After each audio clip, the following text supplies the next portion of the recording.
So the Gospel of John, written in the 90s, or maybe even in the early hundreds of the Common Era, is very important because of its egalitarian portrayal of women in the early church.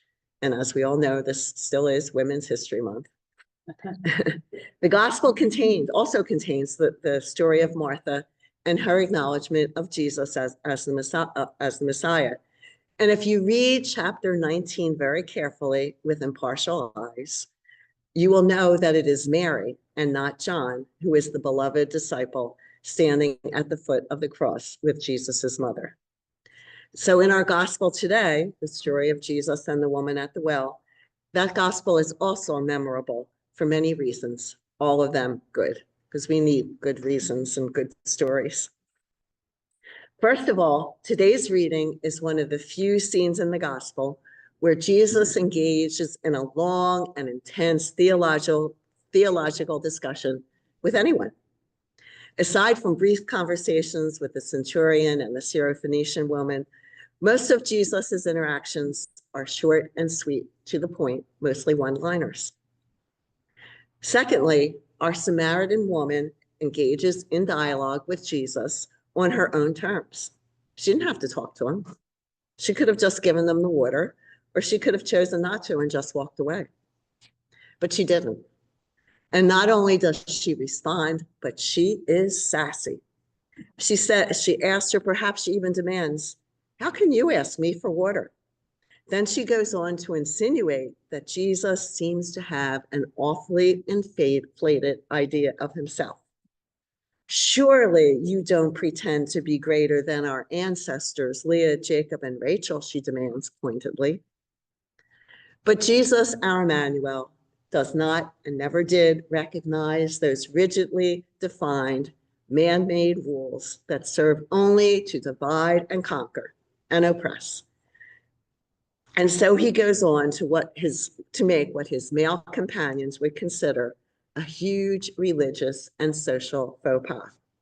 He talks to a ritually impure foreigner, a woman to boot, and he will actually drink water out of her pail, placing his mouth on a place that might have actually been touched by hers.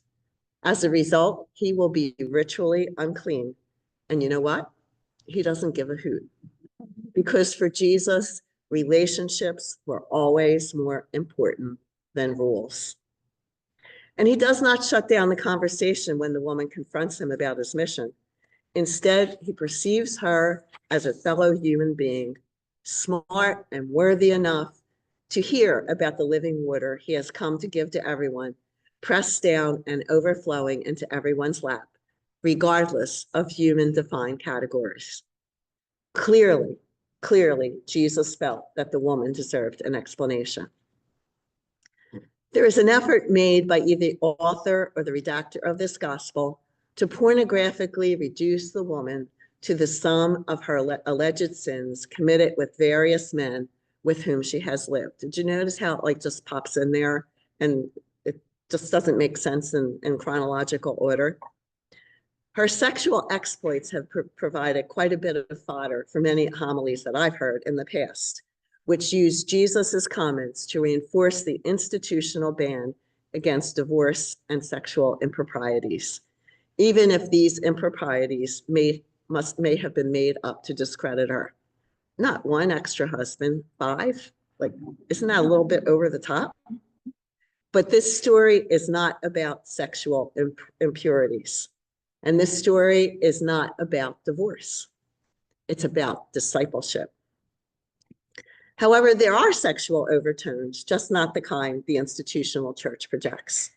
For instance, the setting of the story at the well is similar to many betrothal scenes in scripture, like the one of Rebecca at the well in the Old Testament.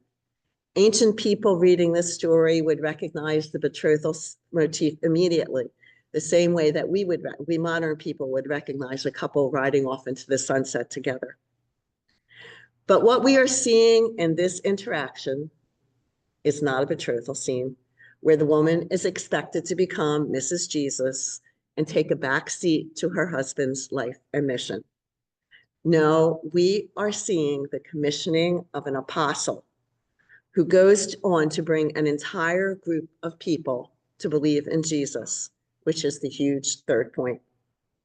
But of course, those of us who were brought up Catholic know that we were taught to remember her sexual peccadillos and also to forget her name and to forget what she did in that town in Samaria.